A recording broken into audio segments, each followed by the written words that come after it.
너무나도 안타까운 소식입니다. 개그계의 대부 전유성이 별세했는데요. 고인은 지난해 급성 폐렴, 부정맥, 코로나 등으로 건강이 악화돼 입원 치료를 받아왔습니다. 총 16kg가 빠질 정도로 힘든 시기를 보냈고 지난 6월에는 기흉 시술까지 받았죠. 최근에는 다시 병세가 악화돼 지난달 6일 예정돼 있던 부산국제 코미디 페스티벌 행사 참여를 취소했는데요. 결국 돌아가셨다는 소식이 들려왔습니다. 너무나 안타까운 마음을 감출 수 없는데요.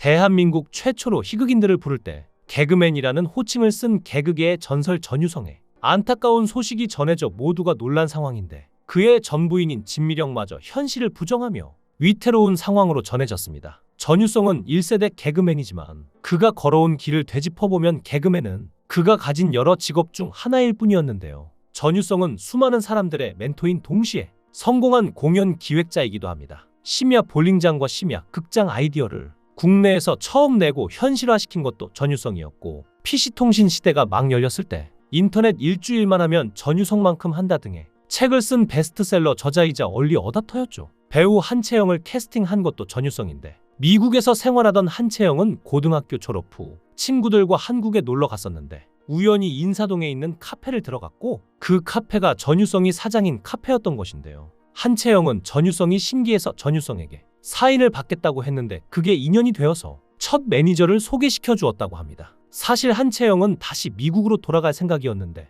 우연히 광고 계약을 하게 돼서 광고 촬영을 했고 이후 계속해서 미팅이 들어와서 몇 번 일을 하고 나니 연예계 일을 하고 싶다는 생각이 들었다고 하는데요. 배우 한채영의 가치를 먼저 알아본 게 바로 전유성입니다. 여기서 끝이 아닌데요. 전유성은 개그우먼 이영자를 발굴하기도 했습니다. 우연히 누가 야간업소에 잘하는 애가 있다고 해서 가봤더니 그 험한 데서 이영자가 관객을 압도하며 에너지가 넘치는 모습을 보였다는데요. 그래서 전유성이 이영자한테 방송하고 싶냐고 물었더니 하고 싶다고 해서 야간업소 얼마 받냐고 물어보니 한 달에 100만 원이라고 대답했다고 합니다. 그래서 전유성은 자신에게 한 3개월 훈련 받으면 방송할 수 있진 않겠냐고 했더니 이영자가 생각 좀 해보겠다고 해서 생각을 하는 줄 알았더니 그 사이에 선불 받은 거를 업소에 다 돌려주고 정리했다고 하는데요. 이후 전유성은 이영자를 MBC에 소개해서 같이 출연하게 됐는데 2주 만에 빵 뜬 것이었죠. 살아 살아 내 살아 등의 유행어로 히트를 쳤고 갑자기 이영자의 출연료가 1000만 원이 되며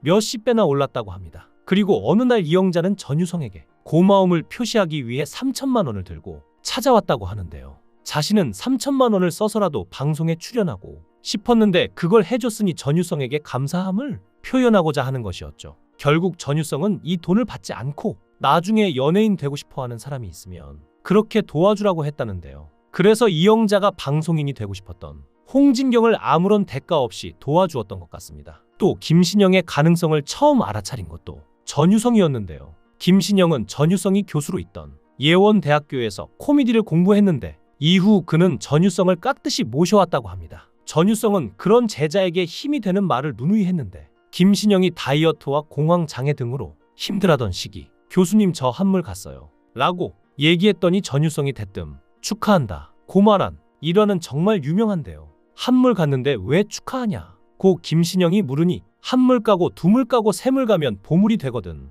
이라고 얘기하면서 너는 보물이 될 거야 두고 봐 라며 용기를 줬다고 하는데요. 실제로 이후 김신영은 승승장구했고 최근 전 국민의 관심사였던 전국노래자랑 MC 자리를 송혜에 이어 꿰차면서 명실상부 제2의 전성기를 누렸습니다. 전유성의 이러한 인생은 어디로 튈지 모르는 탱탱볼 같은 삶을 살아왔는데요. 반려동물과 함께 즐기는 개나 소나 콘서트를 만들었고 지방 관객들에게 개그를 배달한다는 콘셉트로 경북 청도군의 코미디 철가방 극장을 세우기도 했습니다. 전유성이 걸어온 길은 보통 개그맨들과 다릅니다. 그는 지금까지 27편의 영화에 출연했는데 코미디언이 영화에 출연하는 것은 흔한 일이니 이건 접어둘 수도 있지만 여기서 끝이 아닙니다. 전유성의 코미디언 인생 42년은 다르게 생각하기와 고정관념 깨기로 축약될 수 있는데요. 그는 몇 발짝 앞서서 다르게 생각하고 행동했죠. 1995년 종로구 인사동에 학교종이 땡땡땡을 열었는데 교실 분위기에 카페로 추억을 파는 카페는 문전성시로 완전 대박이 났습니다. 이런 사실이 소문이 나자 금방 전국의 유사 학교종이 땡땡땡이 우후죽순으로 생겨났는데 전유성이 연 카페는 대부분 성공했습니다. 2007년 정착한 청도에 카페 니가 쏟았제를 열었는데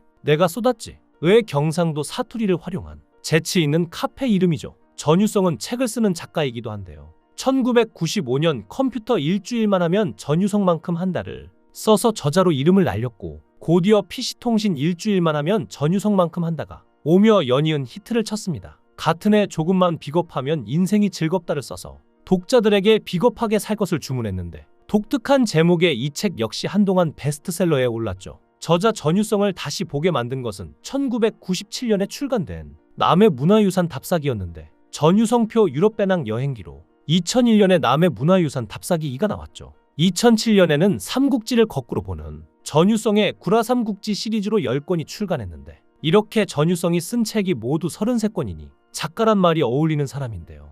여기서 끝이 아닙니다. 이런 특이한 행보에 전유성은 가수이자 배우인 진미령과 결혼 생활을 할 때도 범상치 않았습니다. 진미령은 결혼 생활 중 한 인터뷰에서 결혼해서 지금까지 둘만 잠을 잔 게 손에 꼽을 정도로 원래 지인들을 불러 밤새워 노는 걸 좋아하는 사람이라, 이번 책 집필도 처음엔 집에서 하겠다고 해서 진미령이 집을 얻어주었다고 하는데요. 스태프들만 남겨놓고 몇 개월씩 집을 비울 게 뻔한데 자신의 프라이버시를 지키기 위함이었다고 합니다. 진미령이 전유성에 대해 말하길, 느닷없이 전화해서 나 일본이야 하는 사람인데 자신 역시 나도 자유로운 사람이라고 하는데요. 사실 전유성과 진미령은 혼인신고를 하지 않고 사실혼 관계로 지내다 이혼을 한 건데요. 진미령이 이 이유에 대해서 털어놓길, 혼인신고는 하고 싶지 않았던 이유가 그 밑으로 들어가는 게 싫었고 또 아이도 낳고 싶지 않았다고 합니다. 그러면서 난 나를 챙기기 바쁜 사람이다, 내가 모든 걸 하는 스타일이라며 둘이 성격이 안 맞아서 헤어지게 됐다 라고 이혼의 이유를 설명했는데요.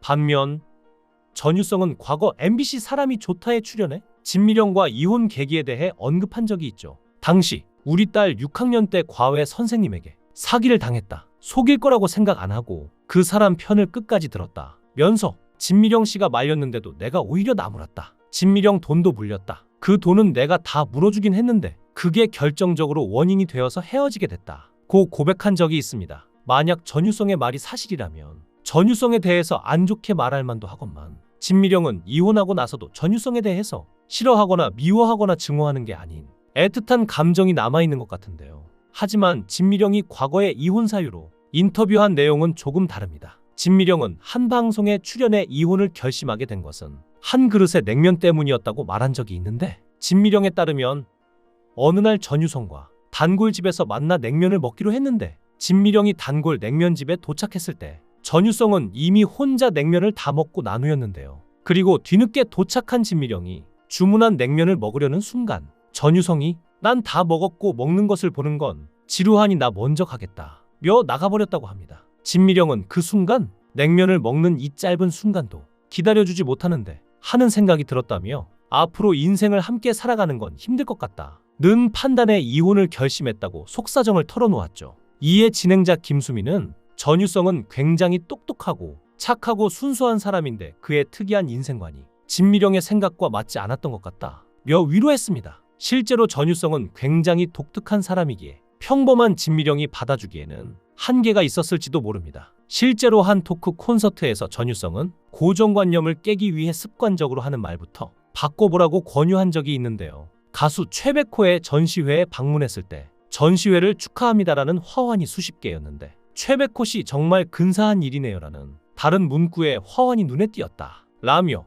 색다른 표현이 주는 힘을 강조했습니다. 그러면서 새해 인사와 장례식 근조화환, 결혼식 청첩장 문구 등 일상생활에서 남들이 만들어 놓은 언어 대신 자신만의 언어를 찾으라 라고 조언했는데요. 전유성은 수십 년 전 이사 간 집에 살던 사람이 남긴 메모가 여전히 기억에 남는다며, 평범한 인사가 아닌 평소 자주 시켜 먹던 음식점을 소개하며 행복하게 살라고 적힌 메모였고 하는데요. 실제로 이사 온 집에서 이런 메모를 발견하면 정말 기분이 좋고 남다른 느낌이 들 것 같습니다. 이런 전유성도 나이를 먹다 보니 많이 마르고 야위어 건강에 이상이 생겼습니다. 가족도 없이 혼자 사는데 건강 관리는 제대로 하지 않다 보니 쓰러진 적도 있다는데요. 공연장 만들면서 받은 스트레스도 원인이었고, 술을 너무 많이 마셔서 생겼던 위장병도 굉장히 심각한 상태였습니다. 위에 천공이 생겨 생명이 위독했고 몸무게 19.8kg이 빠졌을 정도였는데요. 실제로 전유성이 기획한 개나 소나 콘서트에 사회를 보는 동안 몸을 가누지 못해 스태프의 부축을 받기도 했습니다. 요즘 75세면 건강한 사람들도 많은데 전유성의 건강이 심히 걱정이 되는데요. 너무나 안타깝게도 개그계에 큰 별이 졌습니다. 삼가 고인의 명복을 빕니다.